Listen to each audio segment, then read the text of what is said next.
All right. Hello, everybody. Welcome to the Pipeline Power Podcast powered by RevSurge AI, where we're diving deep into the real stories behind the real businesses, what's working, what's not, and what's next in the world of fitness entrepreneurship. I'm your host, Austin Montero, and each week we sit down with entrepreneurs and business leaders across the country to unpack how they're building stronger businesses and changing the face of the modern world. Joining me today is Amy Looper, founder and CEO of Resilient Growth out in Mesa, Arizona. Amy, how are we doing today? Good, good. It's a good day in Arizona. It rained last night, and so everybody's happy when it rains in Arizona. That's a big thing. That's a big thing. I've been out there many times myself, and some rain there is a good thing. I totally butchered that intro. I think I said the word fitness instead of other things, but I just worked out this morning, so I have a little fitness on my mind. So I apologize for that. So let's dive in, Amy. Like I said, love what you're doing at your company there at Resilient Growth. Can you share a bit about your role and how it fits into the bigger picture at Resilient Growth? Yeah, so my company is a service-based business. We really help people in coaching and developing strong, high-performance skills. And a lot of times, people have to really do that inner work, right, to get to the next level and overcome things like burnout, stress, anxiety. So we do that for both, individuals and companies that are investing in employee wellness and the development of their team so they can stay focused, even though we're in really uncertain times. Awesome. And have you seen an uptick in the need for that with individuals and companies? Oh, yeah. I mean, I Yeah. think we're all feeling it, right? We're all feeling like this global economic shift. Like Yeah. there's just a Yeah. lot of uncertainties, right? And so now I think as leaders, as parents, as whatever your stage you're in life, whatever your duties are, 9 to 5 and off Yeah. off Yeah. duty, Yeah. we're all having to navigate a lot of transformation and change all at once, and we're Yeah. just inundated with those messages. So our bodies are taking on a lot. And when that happens, your nervous system and stuff just responds biologically, and then Mhm. that can create heightened, states of stress and Yeah. anxiety. And Yeah. so those rates definitely are rising, and Yeah. and I think people are finding different ways to solve the issue. And yeah. And like I said before, truly love what you're doing there. How does these? I mean, maybe a silly question. How does the rising rates of stress, anxiety, potentially affect the workplace and employee performance and the companies at large? Yeah, I mean, when you are in that stress zone, right? Your body just can't focus. So Yeah. productivity can go down. People can that once were really high performers and deeply connected to their customers can feel disassociated and can Yeah. feel like, gosh, we take 3 days to get done what used to take an hour, Yeah. Yeah. and so that procrastination and that lag, that lack of focus. You'll Yeah. see them not hit goals. You'll see them Yeah. maybe be irritable or show high states of conflict in the workplace. So all of Mhm. that can go up, and those are deeply signs that it's usually probably not that person necessarily. It's what's kind of around them, like what is Yeah. really happening. And so it's a good place for other leaders to get curious and dig into that and support their team Yeah. versus just kind of coming over the top. For sure, for sure, and I agree 1000%. What are just some high level tools that companies, individuals, leaders can use that you provide and teach them and coach them on to help alleviate this really big problem that we have in the modern world, which is I think one of the biggest problems we have that we're facing. Yeah.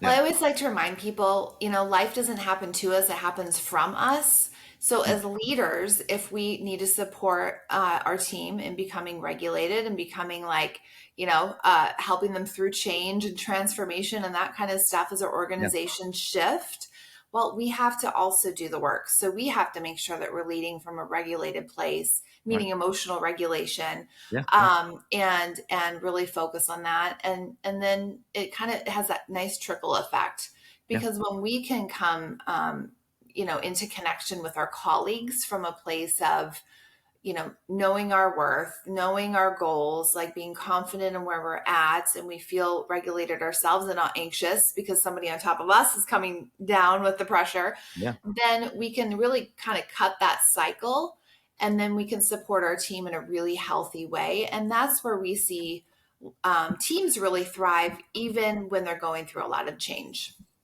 Yeah, and that's so vitally important. Where do you see, in regards to what you're doing there Mhm. and your service that you're offering, kind of the future of the workplace moving forward in terms of mental health, stress relief? Let's use the word balance in some capacity Yeah, yeah, with yeah. whatever that looks like today. I Yeah. know we're all kind of trying to get towards that, but where do you see the future of the modern workplace going? I see this really cool convergence of leadership development, even sales enablement. I'm a corporate sales girl by trade. Like I came Mhm, from that world, and so I'm seeing that convergence of like that side of the house, in addition to well being and mhm, some of those holistic practices being implemented. Like I think people, I think there's been a lot of apps out there, sure. that are trying to help reduce anxiety and do all those things, which is great. Yep. Like use the things that work for you. But I see more integration Mhm, of those modalities, right? Of mhm. breath work, of taking mini breaks throughout the day, of Yeah. journaling, of, doing all those things. And it's becoming more of a normal high performance practice Mhm. versus the wooey stuff. For sure. For sure. I've seen that shift too, and I think it's a great thing, and I do hope more companies adopt this and people in general moving forward. So you came from the corporate sales background, so you have a sales background, which is key here, and it's Hmm. always interesting to see where, what we did in our previous life to what we're Yep. doing now. How does that help you transition to building and growing resilient growth from a sales background? It's pivotal. I mean, I don't think I would Yep. have been able to come this far without it, quite frankly. So that was, 18 plus years in enterprise sales. Yep. That's how I built my initial speaking logos. Getting Yep. my initial paid speaking opportunities within Dell, Deloitte, Bonnet, like some of these Very big, cool. big logos. Yeah. If I didn't have that B2B background and the ability to just be able to like see who I Mhm. needed to connect with, provide value, have the messaging, uh, it just wouldn't have happened, right? I've seen Yep. other people in masterminds spend years trying to figure this stuff out. So Yep. I think also courage. Like when you're in Sure. sales, you just innately have a personality normally if you've thrived in it, which I always did, to just courageously go get it done. Yep. Like go Yep. connect, be with people, solve their problem. And I think problem solving is my like being a consultant, advisor, problem solver. Yep. That's critical, and that just innately is who I am. So Yep. that's been very, very helpful because Mhm. as an entrepreneur, as you know, like every little bit you have to kind of revamp your programming or your Yeah. messaging or you Yeah. tweak it to your customer and you're just constantly creating and Mhm. evolving. Mhm. But it's problem solving. For sure. For sure. 100%. It's the biggest thing with entrepreneurs: find a problem, solve it, tweak that as you need to as you're going down the road. But yeah, having that sales background for the number of years you had carries over to, I think, any business greatly. It is a highly, highly, highly valuable skill.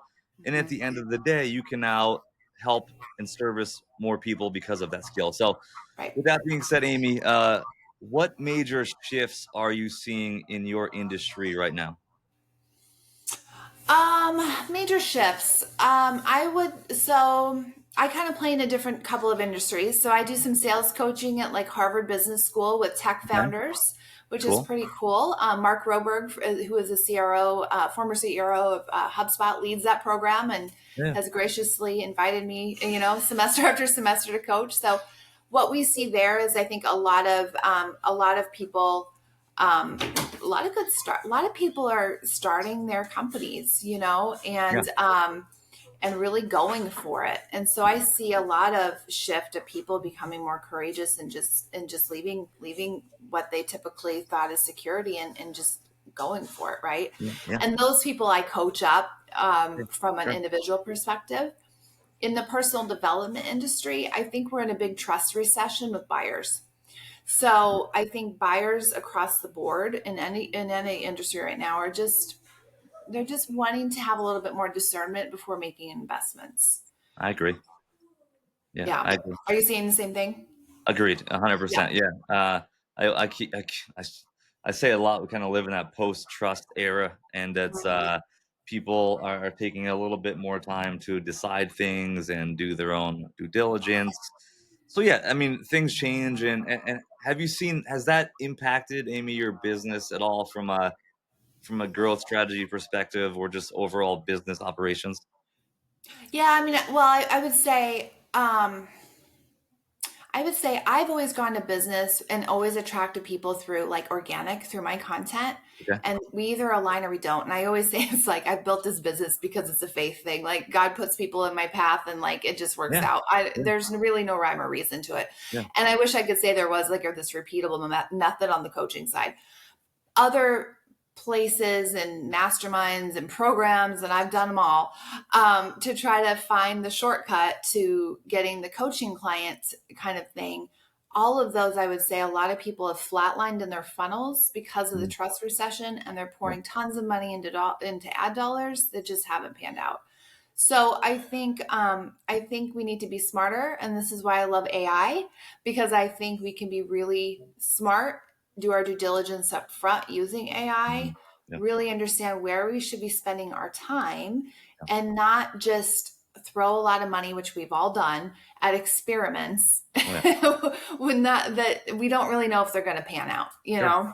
Agreed. 100%. Yeah. And I've thrown away many thousands of dollars on things that Yeah, didn't pan out, that we don't have to, that's a whole nother podcast for a whole yeah, nother day.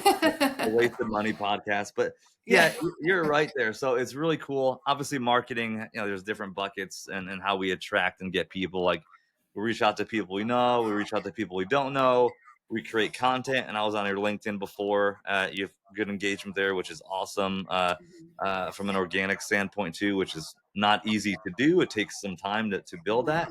And then the last piece of that, of how to get more clients, is the paid advertising piece, which you just spoke to. Um, have you had any bad experiences with that, or is it just something that you prefer to do things on the organic side and that's worked well for you? I tried a little bit of that a few years ago, and then Yeah. I could just see, and I'm again, solopreneur, bootstrapper, Yeah. and I could just see like, wow, this is going to take quite a bit of a test, Yeah. to really get this moving, right? And there's that side of it, and then there's the skill set that you, in my world, enrollment and coaching is much different than B2B sales. Sure. So Sure. it's just a whole different thing. So that I just said, you know what, I really want to work on the organic. Yeah. But I think as founders, right? Because I know a lot of founders listen to this podcast. Yeah. Um, just the skill set of putting yourself out there Hmm. to get visibility Hmm. is an amazing way for you to just practice getting in front of your customer, showing up with value, and as you continue to learn about that customer, continuing to tweak your messaging, and Yeah. organically it does come together. Is it work? Yes. Do you have to put in some free time? Absolutely. Hmm. But if you think about it, if life is coming from us, then shouldn't we be doing that anyway? Like we Yeah. should be probably serving in that way, you know? Yeah. What are some? That's a really good point. What are some good ways and practices that you've been able to do that? I've always been a LinkedIn girl because I come from sales. So, Yeah. I do copy over to like Instagram and Facebook, but I don't take those platforms as seriously as I do Okay. LinkedIn. I think from a B2B perspective, your buyers are on LinkedIn. Yeah. Like Yeah. there's just such an opportunity to build relationships, but also not to just rely on the reach of social, because we all know the algorithms change all the time, and Yeah. sometimes the best content, like some of the stuff that I feel like is gold, I'm like, no one ever saw this, you I know. know? I know. Yeah. What the heck? It's the best thing I've ever created, and it's got like 42 Yeah, impressions on it or something. Yeah. yeah, yeah, Yeah. Yeah. Yeah. yeah. So yeah, for you, you've LinkedIn is the best platform for you. Have you played around anything else? There's so many options out. You have Substack, you have school Yeah. communities, SKOL communities, which I love. Um, you have obviously Meta, you have Google, YouTube. But Yeah. from what you're doing with your company now, you feel LinkedIn for you has been the best platform to use. It has up until this point. I think I'm in a time of pivot where I do have YouTube. I'm in a big shift in my personal life as well. So I'm getting back into consistency. Sure. Sure. Consistency is keys, guys, that I have fallen so many times short on this, where I get consistent and then I get kind of, and so, um, beginning, I think consistency. And so YouTube, I think, will always be there. As I think about how do I solve problems as a high achiever, Yeah. do I go to LinkedIn first? No, I go to YouTube first, Yeah. right? Yeah. Yeah. So I may be switching that up a little, or at least becoming more consistent on that platform. It Yeah. takes time, For sure. For but sure. I think it's a good one. 100%, 100%. And I agree. And there's will probably be more platforms coming down the road here any minute now. So with that being said, Amy, with what you've done, where you're at right now with the business, what are the metrics that you're focused on improving right now within the company?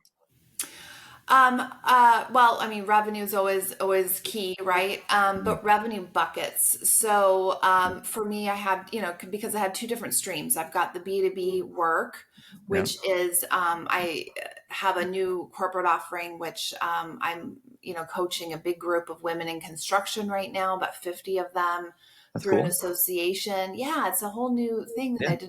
I never knew was going to come up. Yeah. So that's a really nice way to kind of mesh the two in the programming that I Yeah. do. And then number of speaking gigs, that kind of a thing in my world is important. Social metrics are important too, although I Yeah. haven't been as good tracking those. But as we move forward towards 2026, really dialing that in so that not wasting time, right? Sure. Sure. 2026 sounds like it's so futuristic. That's scary. It's right there though. Yeah, it's right here. I know. It's a few months away, which is not good. So yeah, you have a few different revenue buckets, like you said, revenue streams, which is terrific. So what's next on the horizon for resilient growth next 6 months, 12 months as we move into 2026? What's that Yeah. one or two biggest things that you want to accomplish or start, leading towards?